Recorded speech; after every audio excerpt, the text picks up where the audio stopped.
So ESSA, in terms of its accountability, requires indicators that can be broadly grouped into these 5 buckets.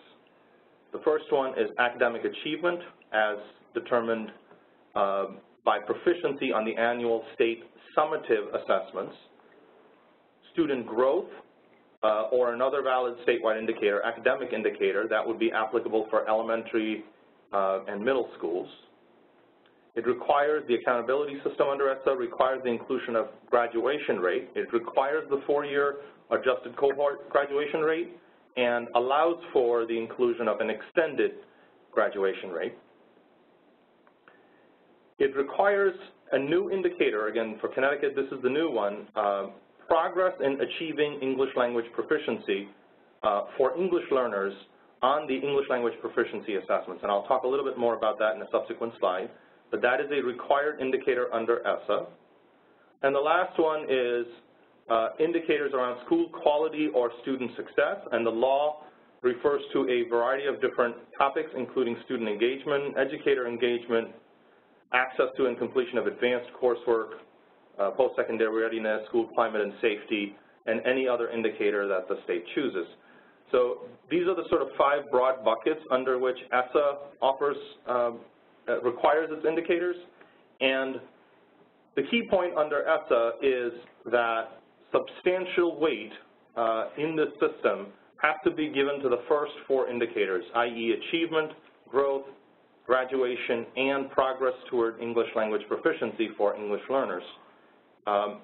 And in the aggregate, this has to be given much greater weight than the school quality or student success indicators. So I think I want you to have that frame in terms of what are the key requirements under ESSA. As you all know, we in Connecticut launched our next generation accountability system with extensive feedback from a wide variety of stakeholders, and I'd like to give a special shout out to the CAPS Assessment and Accountability Group because that was one we consulted with repeatedly, and several superintendents were part of that group. But we launched what we would call a multiple measures system. And we launched it with really no new data collection. We used all the data that districts were already sending us and leveraged that and worked with the existing data to really make a rich dashboard of indicators available. As you know, our indicator is a 12-indicator system. And when we look at the indicators that we do have in the system, the weights we assign to them, and the ESSA requirements that I just laid out for you in the prior 2 slides, we feel that we're very well aligned with not just ESSA, but also our state law, which was amended a couple of years ago to account for a multiple indicator approach. So overall, we feel from that perspective that we're pretty well aligned. We have some work to do, but we're pretty well aligned to the ESSA requirements. And I should also mention that as other states are thinking about multiple measures approach that move them beyond test scores and graduation rates, and when a lot of pundits, for lack of a better word, are looking for models, we seem to be popping up. Our system actually seems to be popping up in more than one publication as a potential example that other states can look at. So I'm really appreciative of all the input we have received, because I can tell you that for every indicator in the system and every decision point in the system, I have some voice from the field that's in my ear making that point that we considered and made an adjustment and an improvement in our system. So again, thank you for your continued feedback. And Ajit, can I just jump in and share with folks listening in and folks who might be looking at this slide deck or hearing this webinar later, this system, really led by Ajit and all of our stakeholders, has put us in a terrific spot in terms of developing our state plan.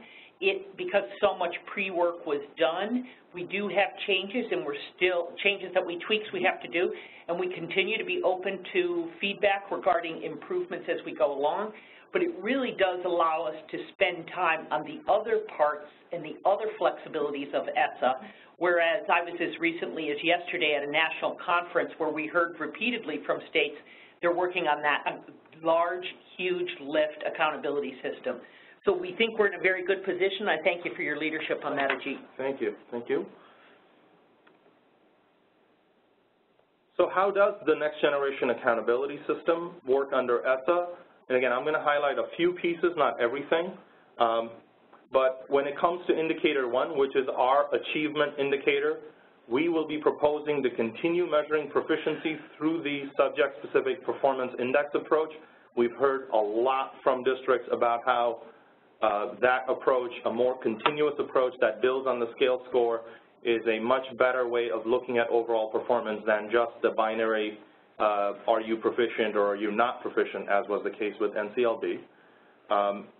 The new indicator that is going to actually populate this year is the growth on the Smarter Balanced assessments in ELA and mathematics. This is growth of the same student from one grade to the next. So this applies to students who are who finished grades 4 through 8, because we can look at their 3rd grade score and their 4th grade score, or their 4th to 5th, 5th to 6th, etc. That is indicator 2 in our system. And we've said that when we launched it last March, we said that that was coming, and it is still coming. We've just released the Smarter Balanced results for 15-16, and later this fall, we'll be coming out with the actual growth model and the growth results. The third bullet point on the slide refers to this tweak that we have to make with our system. This has to do with developing a growth model for our English language proficiency assessment, because of this ESSA requirement, which requires us to measure progress toward English language proficiency for our English learners and incorporate that result into the accountability system. We actually think this is a welcome improvement with ESSA, because prior to this, the English learner accountability system was on a separate track unto itself that sometimes got attention, sometimes didn't. I think what ESSA does is put the progress of English learners front and center by requiring their inclusion in the accountability system. So it's really moving those outcomes, and that growth is really moving from a Title III to a Title I. To a Title I goal. That's and correct. It's important for people, anyone who's filled out an application knows that Title III is asked for AMAOs every year, and a district improvement plan, a school improvement plan. Now it's front and center being inserted into Title I where it belongs, but also now it's part of a comprehensive system. Yep. Another change that ESSA made, again, really resulting from ESEA flexibility, was to take a different look at recently arrived English learners. And this is something that Connecticut is already doing, and we availed of this flexibility through ESEA flexibility. But what ESSA did is it codified that now into law.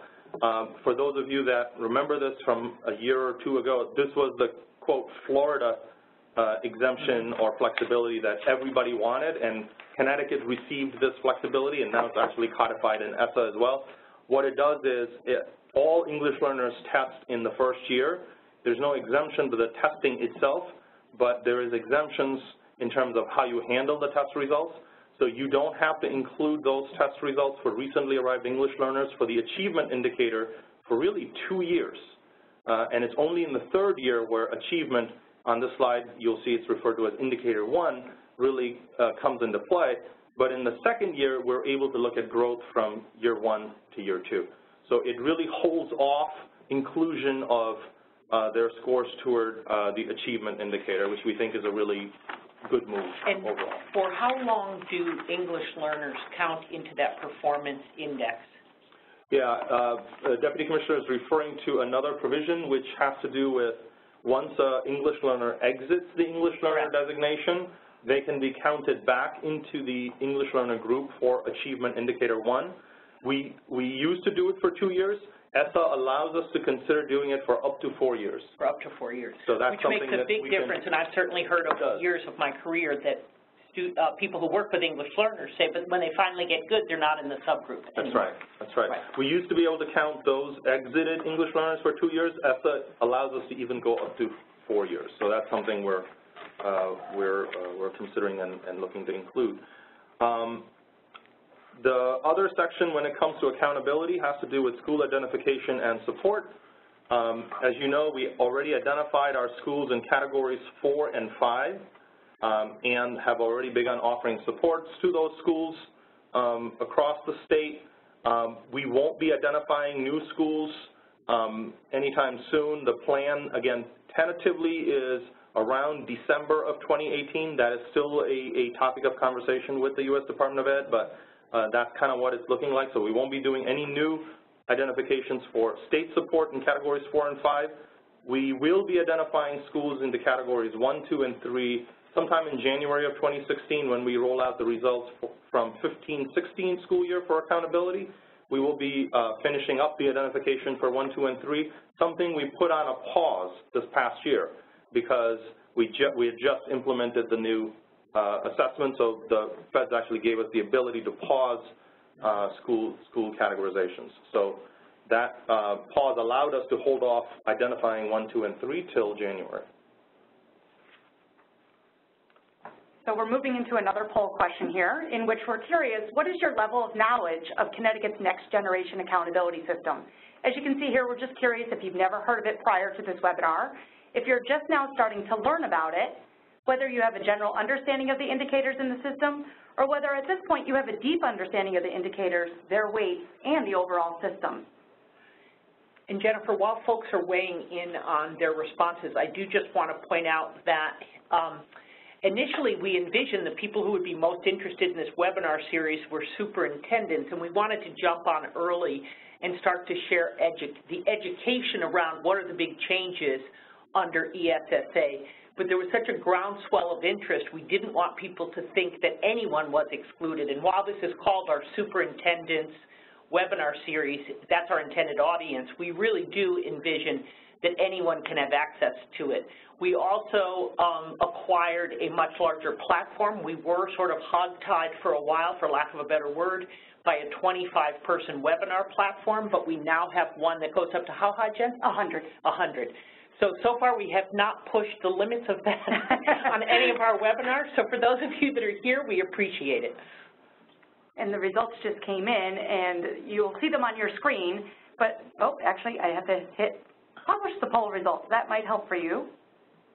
But when you see them come up, you'll see that we have 5% that have never heard of it prior to this, 16% that are just starting to learn, 42 that have a general understanding, and 11 that have a deep understanding. So we're happy that there's a good percentage that feel pretty comfortable with the system. Great. Thank you, Jen. I just wanted to share one other piece of information. The Federal Department of Education put out regulations, as they often do, with components of new law to help operationalize that law. And in this instance, the feds put out regulations around accountability and assessment and data collection, the topics that we're discussing today. I just want you to know that the Department of Education did comment on those accountability regulations, and there were many areas we felt where the regulations would have constricted our ability to do the creative things and the positive shifts we've made in the next generation system. So anytime we felt that the U.S. Department of Education was extending beyond what the law required into adding more rules that would really, in effect, complicate our world or undermine the positive shifts we've made, we made sure we commented on them, and they're publicly available on the federal government's regulations website. And there is a link in here as well, so when this PowerPoint is posted, you will be able to click on that link and actually view our pretty detailed response to the different topics. And I do want to share that this has been an ongoing process. It's called proposed rulemaking, and it's always similar to our stakeholder engagement process. Regs go out, all kinds of people weigh in on it. The last set, or at least I believe the last set of regulations before there's a change in administration at the U.S. Department of Ed is on the component of Title I, which is called supplement, not supplant. It's pretty dense. If you feel compelled to comment on that, we will have the link to supplement, not supplant posted. I just checked, and it's not currently posted on our ESS webpage on our website, but we will have that done as soon as possible. I will tell you that I've sat in on webinars. There's 4 options for districts. We will absolutely visit this at a future date. However, there's a tremendous amount of conversation and controversy around the issue, and I want to make sure before we engage too deeply in it that we try to, we have a question into the feds to find out if there'll be a final decision made. They're telling us that they're hoping to have all the finalized regulations for the components they've done by the end of the year. We'll see if that's actually a reality, and if they've already made the regulations, we're certainly going to weigh in on them. They're due November 7th. If you feel compelled to do the same, please do so.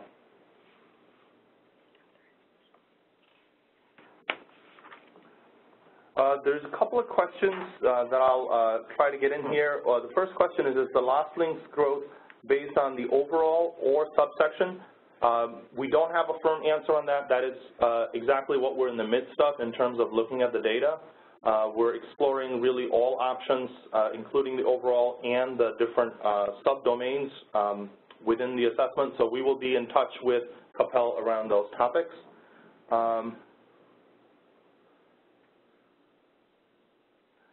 There's another question that says, when you say that we don't need to include less than 24-month Ls, do you mean we don't submit their tests? No, that's not what I mean. When I say we don't include less than 24 months, I'm talking about recently arrived Ls only for those less than 24 months, not all Ls. That's one thing. And it's not that you don't submit their tests. Actually, all of those English learners are assessed. It's just that we include those Ls for growth in year 2 on the state summative assessment and achievement for not until year 3. So we really give 2 years of quote pass, say, when it comes to achievement. Also, we refer to it as indicator 1. And Ajit, do we report on that data? Yes, but it doesn't go into the accountability index. It doesn't go into the accountability index and the SPI. There's also state law actually that supports this as well. Okay. In the interest of time, I see your next slide is about assessments, and I don't think there's a lot of changes here, are there? There isn't. So what you see on this slide is really the requirement within ESSA. This is identical to what was in NCLB in terms of the tested grades.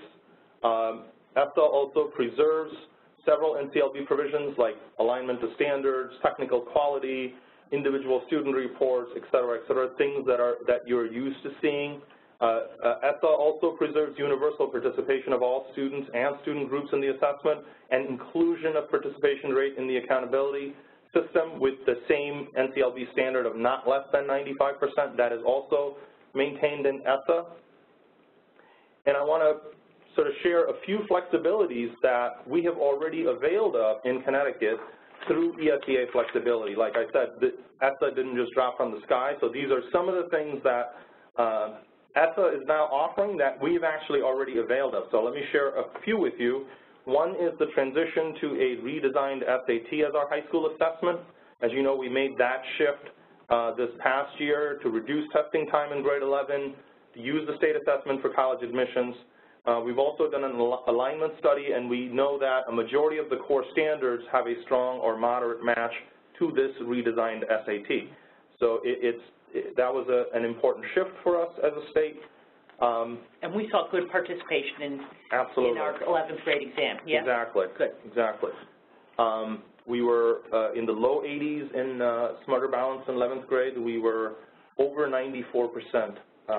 In the SAT, and we aren't yet final with those numbers. Those are preliminary numbers. We may even go a little higher. But. So, in regards to that, plus the equity, where students that may not have been able to afford the SAT from a Saturday exam now have it during the school day. Absolutely. It appears we're moving in the right direction, judged by the feedback we've received, and certainly by the participation rate. Absolutely. We have also utilized computer adaptive testing. As you know, with the Smarter Balance tests, we do utilize computer adaptive testing in both ELA and in mathematics. This has actually allowed for substantially shorter tests when compared to the CMT. Those are aligned to the new standards, and we know from a technical perspective that the reliability is as good or better across the achievement continuum. And we've also improved the efficiencies with our summative tests. There is a link to a document here that talks about the purposes of assessment. Again, when it's posted, you'll be able to see it. I don't really have the time to get into it now, but that document really tries to situate the role and the purpose of the summative assessment, the state summative assessment, and our commitment to keeping that footprint light and efficient and not doing more testing than we need to, because it's something we heard loud and clear from stakeholders about the length of testing, especially as it pertains to the summative. You know that we've shortened the summative assessment such that our ELA and math combined on average is less than 4 hours now in Smarter Balanced. And even with the SAT, it's less than 4 hours. Again, with the goal of giving more time for classroom teachers to do what they need to do and what they do best with their students. Ultimately, it's the standards and not the test, the summative test, that's guiding instruction. And I do want to weigh in because, again, from my experience at the national level, visiting with folks from other states, Connecticut has one of the smallest testing times of any state in the union. There are plenty of states that have quarterly tests in every single subject area. These interim assessments are really quite extensive, and when we compare what we do here in Connecticut and what we do, our interims are they available, Ajit? Mm-hmm. They're available, and they are completely voluntary. If they're useful, those block assessments might be useful by teachers. There's also the extensive sort of mimicking the summative assessment. I think it's called comprehensive. Yeah. And those are available as well, but that's entirely voluntary. Exactly, exactly. There are some other optional flexibilities that ESSA talks about that I just want to address briefly. Again, we can discuss some of these things at great length, but I just want to address them because you may hear or come across some of these things in the readings, and we want to be upfront about them. One is that the state may exempt 8th graders from a summative math exam if those students take a state-administered advanced math end-of-course exam. This really is applicable for states that have a advanced math end-of-course exam for 8th graders. Connecticut is not one of those states. Some states have a standardized, like an Algebra 1 end-of-course exam that some of their 8th graders might take. Connecticut is not one of those states, so that this one is particularly not applicable to us. There is another flexibility that talks about that the state may choose to allow districts to choose a nationally recognized high school academic assessment in place of the state assessment. And here again, we feel that Connecticut has availed of the flexibility by transitioning to the SAT in place of the Smarter Balanced. So at this point, we've heard from districts that we want stability. We don't want more change at this time. So that's what we're working towards. And our state law actually also requires one nationally recognized college readiness assessment as the state assessment for grade 11. So we have that as well that we are considering. The statute already allows a state to consider the use of computer adaptive tests. Like I said, we're already using computer adaptive tests. The statute also allows the state to consider the use of above and below grade level items. This is something we're looking at, but we're weighing sort of the pros and cons of this, but please know that ESSA still requires on-grade proficiency, and we always have the mind from the stakeholders about the length of testing time, so we feel that while it may on the face of it seem appealing to try to increase and include above and below grade items, we feel that there is a pretty wide spread of item difficulty within each grade band in the Smarter Balanced item bank, and the standard errors that we're seeing along the spectrum are very low compared to frankly what we used to see as well with our legacy assessment. And we're sort of concerned that if we use off-grade items, we might actually end up lengthening the test. Yeah. So it's something that we know is there, and we're looking at it, but I just wanted to share some of our initial thinking at this point on that, and we'll continue to solicit input on those matters.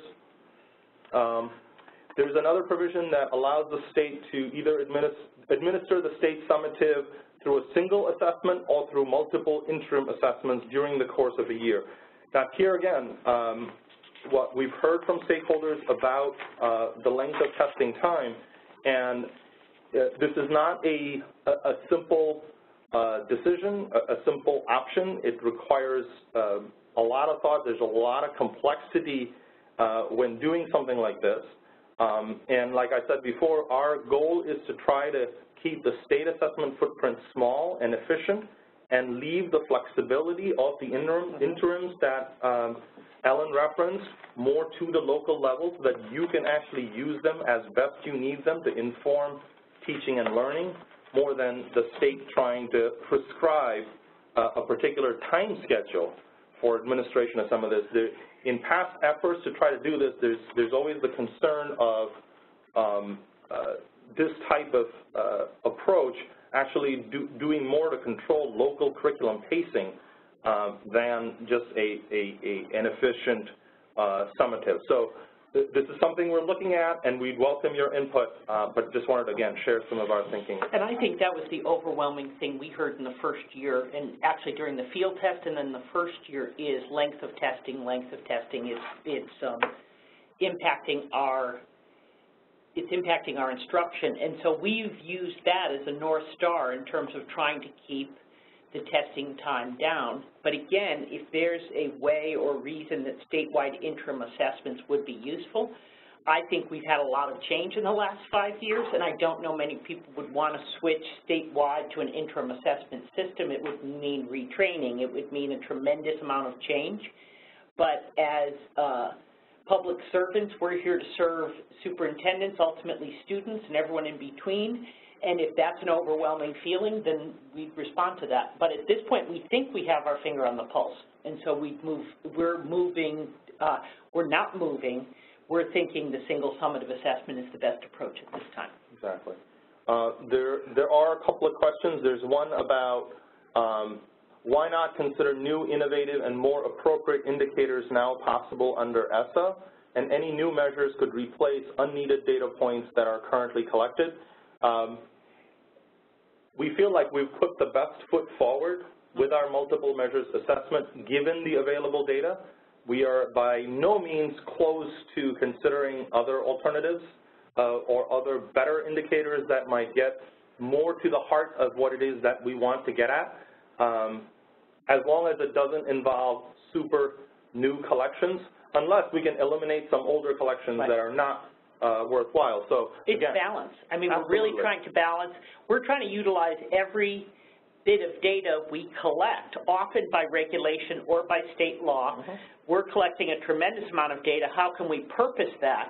And yes, there may be more innovations which we're available to look at, but we're actually finding that nationally, for example, absenteeism rates and the impact that has on student achievement, we've already collected it, and we're finding that other states are now following. That does not mean we have the be-all and the end-all, but any new innovation would require new data collection. And I'd caution people that they need to consider additional data we'll be collecting from you.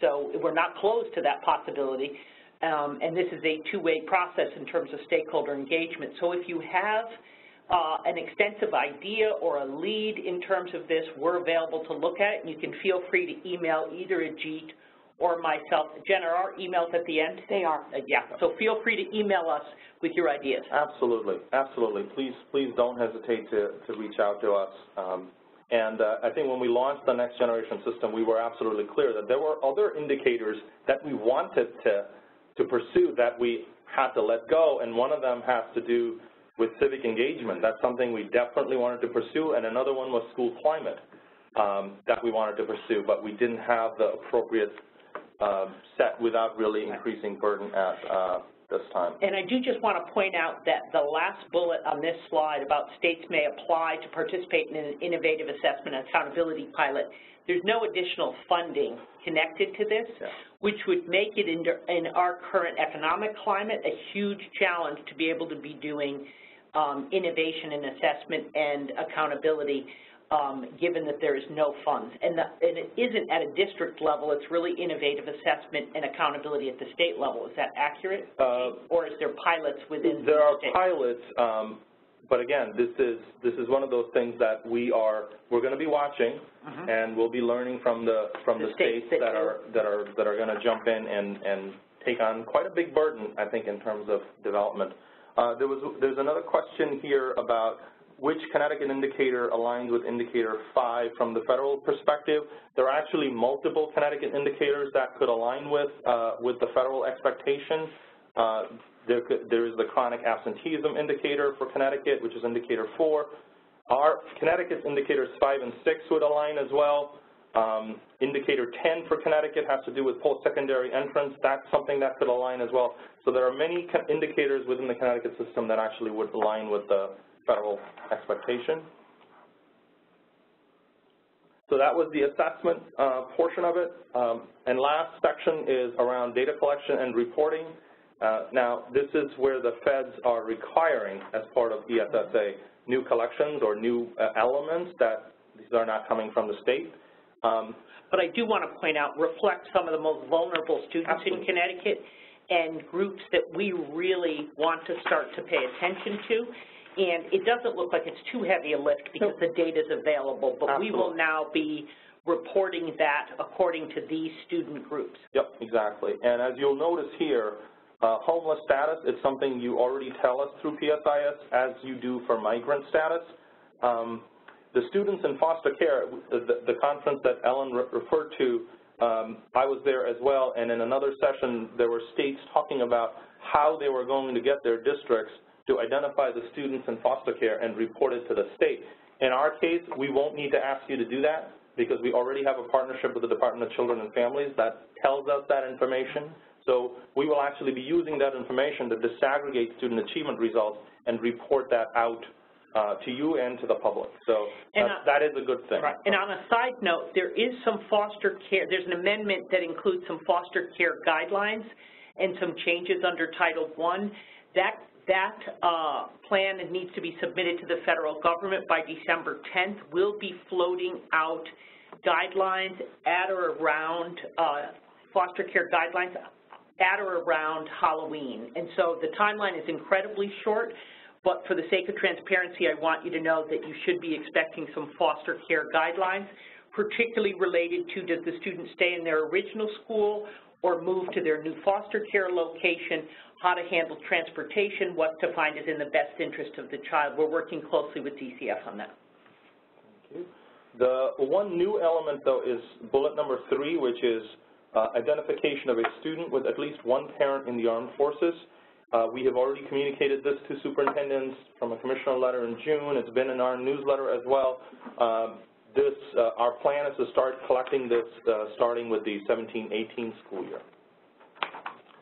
ESSA also requires inclusion of accountability results into our what they call report cards, which we're referring to the profile, which we refer to as our profile and performance reports or the strategic school profiles.